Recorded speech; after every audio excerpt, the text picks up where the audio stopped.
What's up, guys, and welcome back to Feel Good Naked. As always, I am so grateful for you to be joining me here today. Now, if you love the podcast, if you want to hear more, then you make sure you hit subscribe or give me a review. I cannot tell you how grateful I am when you guys go out of your way to do so. So thanking you in advance. Welcome to another episode, and I probably haven't been this excited to jump on and have a yap with you guys for a really long time, but I feel that what I'm about to provide to you and the insight that you are going to get from this conversation is going to be nothing short of extraordinary. And the reason that I say this is because not only have I been working intensively with clients on this topic, however, I've been practicing it for myself for a period of time now to see if I can notice the flip and the switch, and it is an absolute game changer. So let's get into it. Let's get straight into it and talk about why we need to be silencing that inner bitch, but how to actually silence that inner bitch for good. And believe me, you're gonna wanna listen to this conversation. Okay, so I'm gonna read out a little paragraph and then I'm going to apply it to particular situations as well. I cannot wait to get into this. The law of sustainment is simple. You cannot sustain actions that conflict with how you see yourself. You can track the macros, follow the plan, lift the weights, but if deep down you still see yourself as the girl who always falls off, who's never been confident in her body, who shrinks in rooms instead of owning them, then those actions won't last. And that's why it feels so hard to hold it all in, to build the body, to back yourself in your career, to love the woman staring back at you in the mirror, to show up confident in your relationships without second guessing your worth. Because when your action rise, but your identity stays stuck, there's tension. And eventually your identity wins. That's the real reason you keep starting and stopping. Not because you're lazy or unmotivated, but because your self-image hasn't caught up to the woman that you are trying to become. You're still seeing yourself through the lens of the old you. So when you start showing up differently, the discomfort isn't just physical, it's internal. It's identity friction. And until you shift who you believe you are, you will always snap back. Letting go of the old version isn't optional. It's required. Not me, not anymore. That's how you change it, and that's how you finally sustain it. One of the biggest blockers that I see with clients when they are trying to make change, whether it is physical, whether it is mental, whether it is career, relationships, body dysmorphia, perception of who they are as a person, is that they have a refusal to let go of the version that they have created for themselves or that another person has created for them. And the reason that I say both of those things is that for many of us, that the past has shaped why we are today. And I think that we all carry the load of so many different things in life, whether it is a personal load we put on ourselves or something of the past that we carry but we refuse to let go of. And I see this rear its ugly head in so many different cases with clients, and particularly in self-sabotaging behavior. It's going to be the most ferocious. And self-sabotaging behavior can look so different for every single person. For some people, it can be binge emotional eating. For some people, it can be throwing their hands in the air and saying it's too hard, I give up, and completely giving up. It can be not showing up to the way that they want to look in every single day by not giving a fuck about their appearance and just giving up and pretending to just conform and to fit in with the rest of the masses instead of really igniting and letting their light shine bright. It could be a little bit of all of those things, or it could be something completely outside of the box. Self-sabotage definitely doesn't have a cookie cut fit, and it's going to show itself in very different way.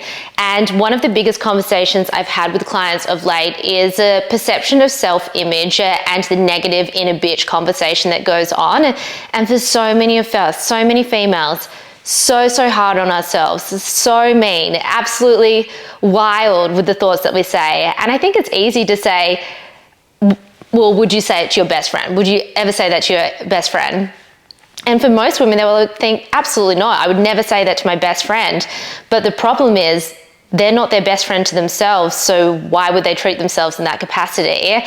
So I've come up with a protocol and a method that is such a powerful, easy, quick way to recircuit your brain. And I think one of the things that people forget about is your mind and your conscious versus your subconscious is often running at 1,000,000 miles per hour. And sometimes all it takes is a quick circuit breaker to be able to redirect your thoughts and to take control of your thoughts. And people often underutilize the fact that they're able to do this. So this concept, this idea that I'm talking about, is similar to what athletes do when they are getting into their head about not performing. It's similar about the concept of just jolting and redirecting your mind. So what I want you to think about and what I want you to take from this conversation, and I'm planting the seed right now so it sits with your head for this whole entire conversation, is every single time you have a negative self-talk about yourself, a negative thought about yourself, a negative anything about yourself, a thought of something of the past when someone said something about you, when you didn't feel good enough, when you didn't feel worthy enough, when you weren't enough, I want for you just to simply say, not me. That's all I want you to do, not me.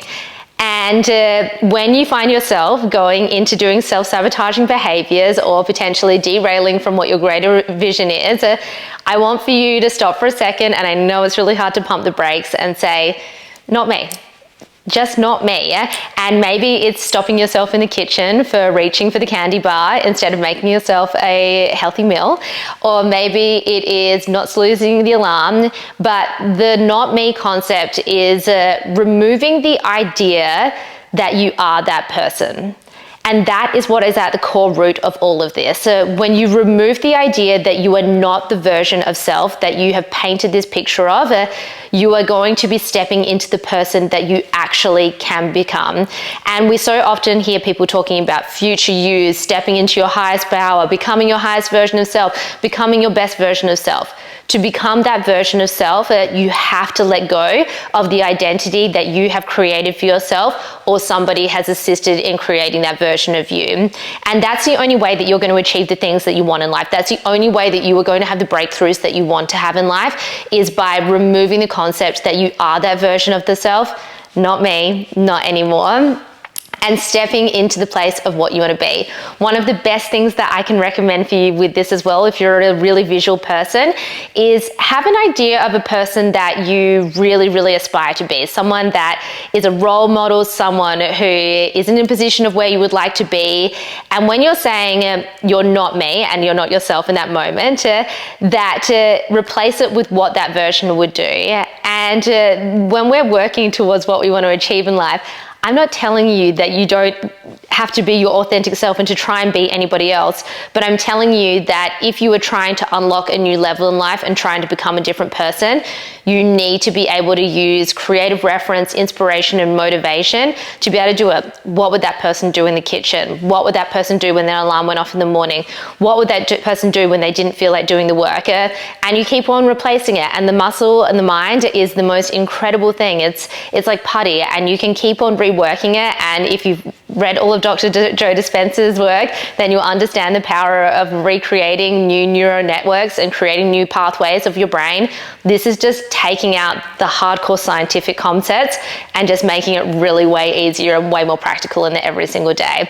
So every day you're going through your emotions, you're being an inner bitch, you're looking at yourself in the mirror and you're pulling yourself to shreds. Not me. You're thinking about something that someone said at work about yourself and you are feeling shit and not confident and not going after the things that you want. Not me. And you replace it with the not me. I am the confident person that goes into an office and holds their own. I am the type of person that wakes up when my alarm goes off. And you replace the idea of I'm the person that isn't unorganized. I'm the person that can't wake up to their alarm early in the morning. And you replace it with a different version of self. So I'm going to talk about a few stories as well. I asked my community about certain situations and how they, the question was, let me get it up for you. The question was, what internal dialogue about yourself do you struggle with the most on a daily basis? And all of my community was super, super raw, real, and vulnerable. And I loved it because I love that that's what the space is. However, it's the perfect examples of when you can apply it. Now, my story from my Not Me story was very much when I was younger.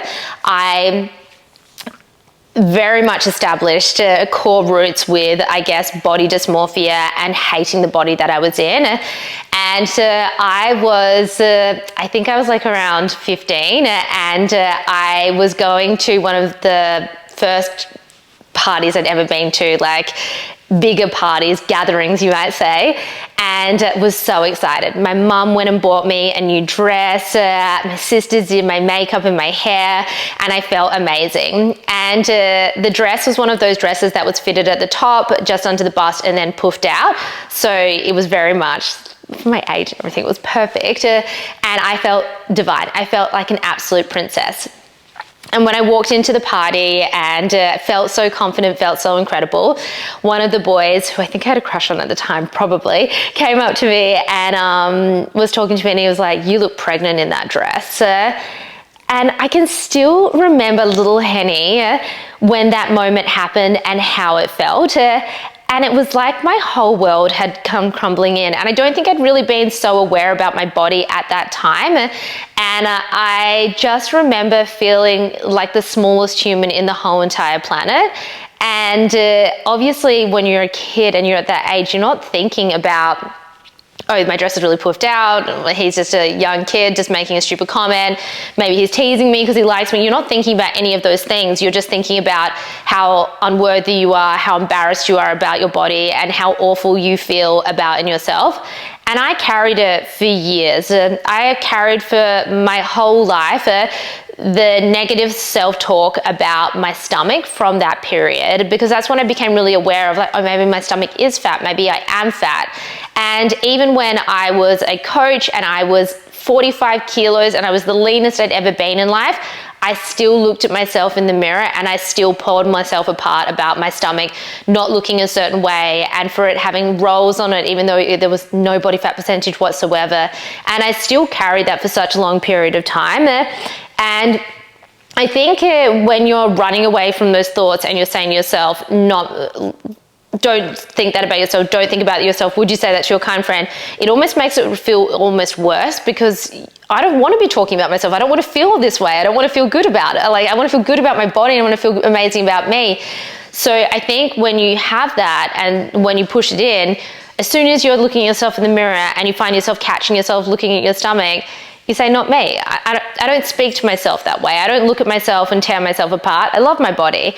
And it's just that quick little flip, and it doesn't need to feel amazing in that moment. It might feel really forced, but it's about reconditioning your mind and saying, I am not that little girl at the birthday party or the gathering. I am not the girl that allows anyone to tell me what my body looks like. I am not that person anymore. I'm authentically myself, and I'm proud of that self, and I'm proud of who I am.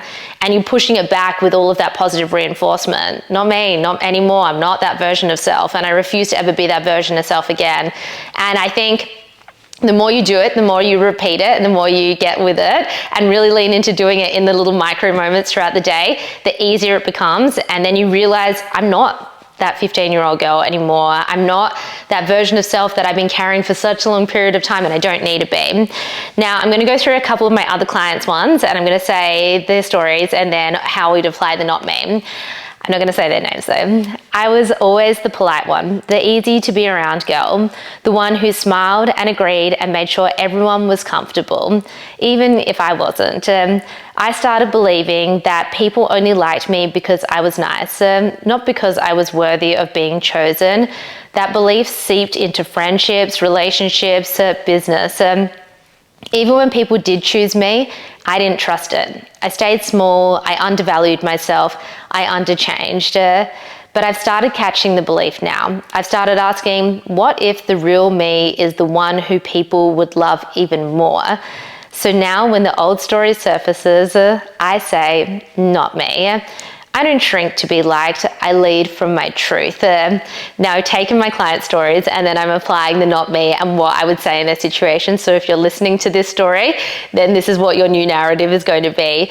But you can see that, people pleasers and people who are always trying to appease, to fit in and to be liked by other people, it's so easy to slip into that narrative and that version of self. But by simply redirecting your thoughts to that, I don't need to be anything else but myself, and I want to truly, authentically be me, I have to let go of that version of self that I've attached that needs to be well loved and liked and fit in, and really allow it to be me. So not me. I don't shrink to be liked. I lead from my truth. I love that. I love that so much. Okay, then we've got it's just harder for me.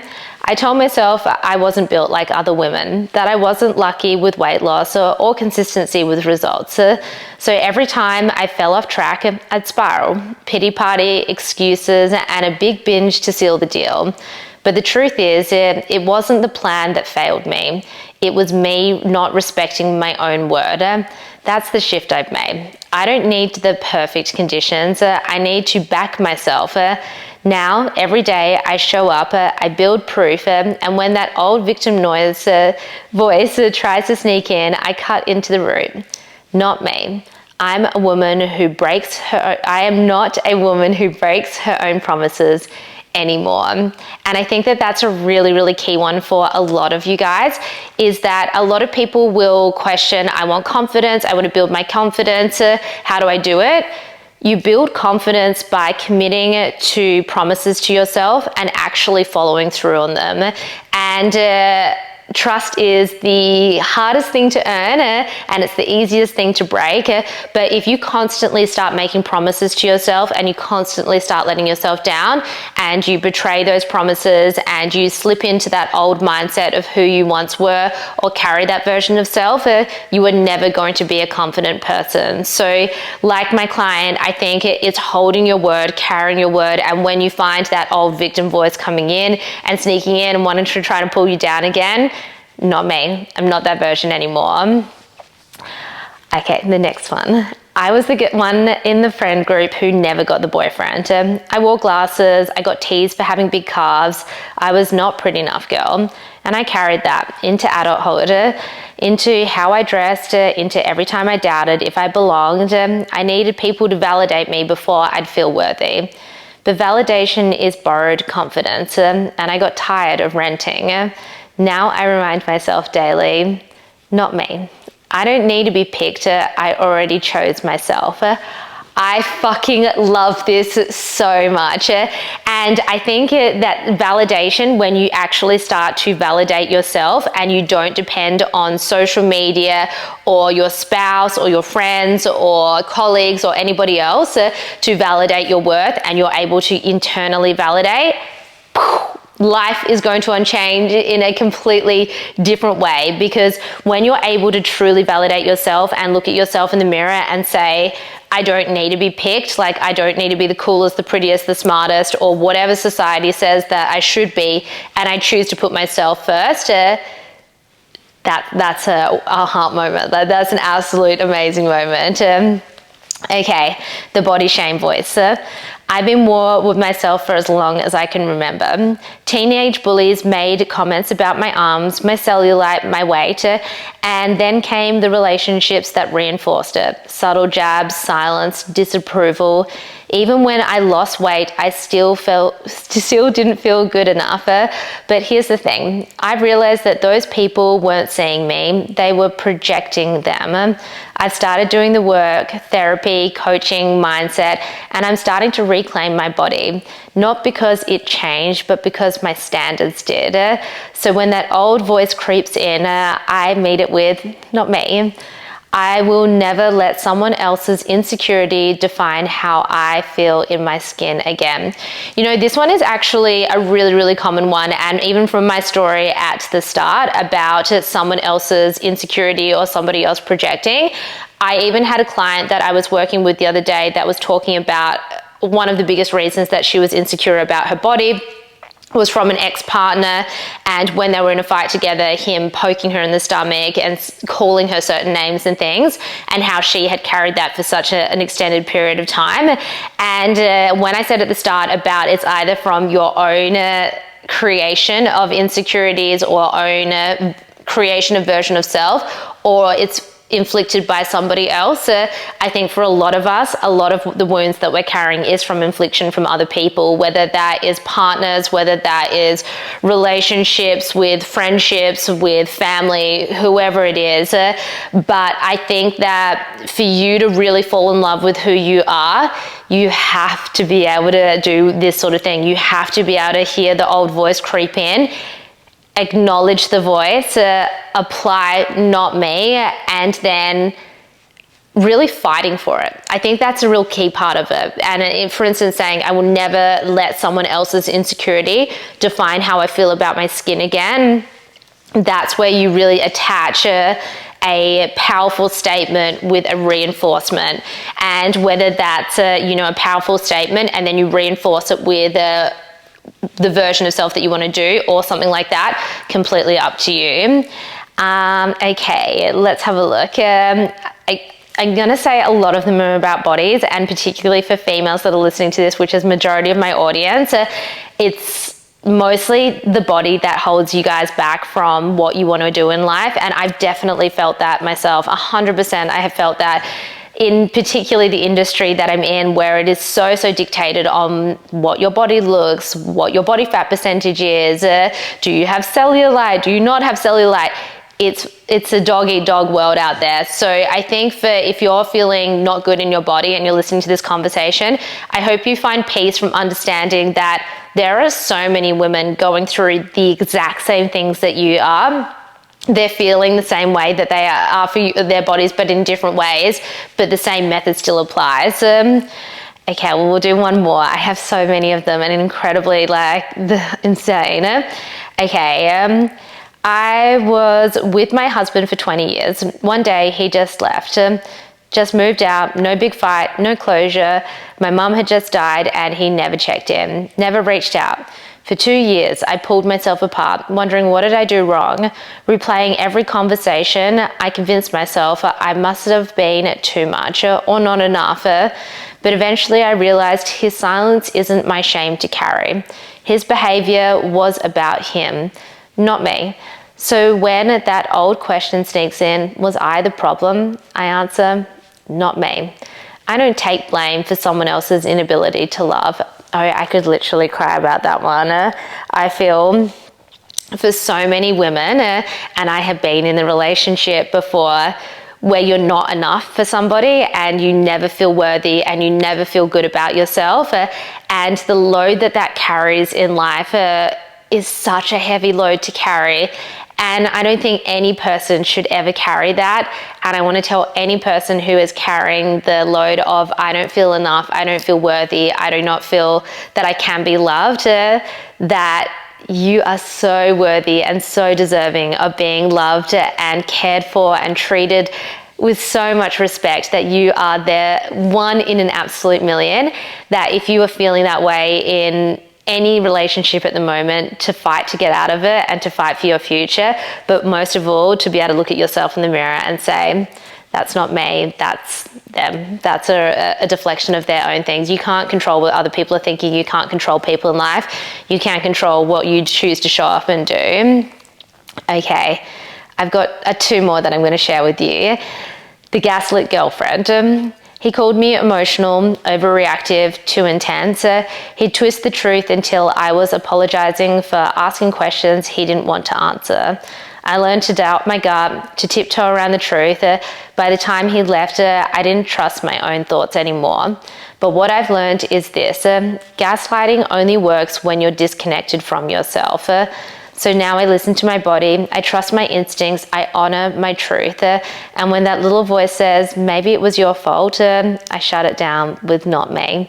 That version of me, the one who questioned her worth to keep a man, she's not running the show anymore. Like my other client one, gaslighting in a relationship, whether it is with a friendship or whether it is with a partnership or anyone at work, that is something that you need to be able to trust your instinct, know your truth, and stand up for who you are. And if you ever feel those emotions, not me, and run so fast that they can't catch you is also words to live by with people that gaslight.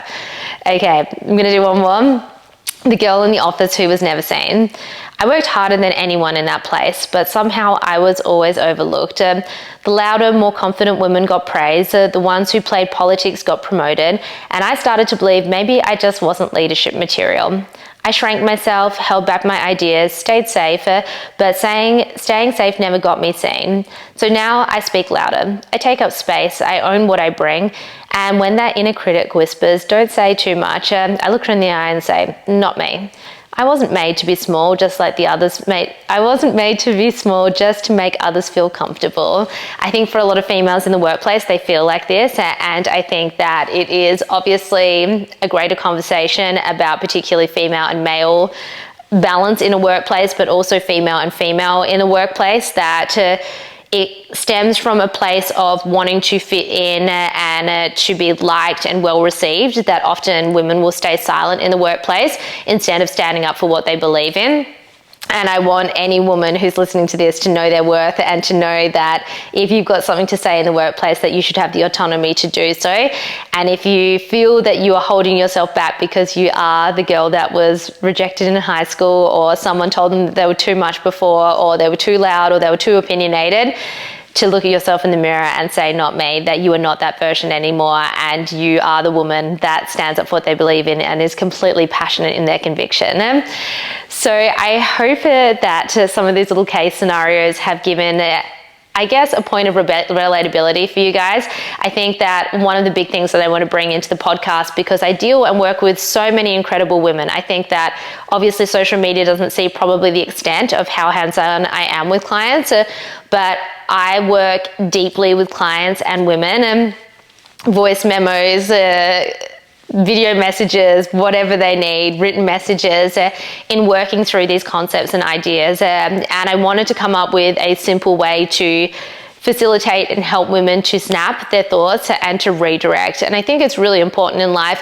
When you're having a negative spiral, which you're human, you're going to have negative spirals. We all have those days, and particularly when you feel tired, hormonal, overwhelmed, stressed, or maybe someone has made you feel a certain way, it is easy to go down the rabbit hole and to end up in a pretty bad place, which can include self-sabotaging, giving up, throwing the towel in, and not knowing your worth. That instead of allowing those thoughts to get to that place, that you decide to pivot and you decide to do something about it and take action by looking yourself deadpan in the mirror, not me, not anymore, and relinquishing that version of self that you've been carrying.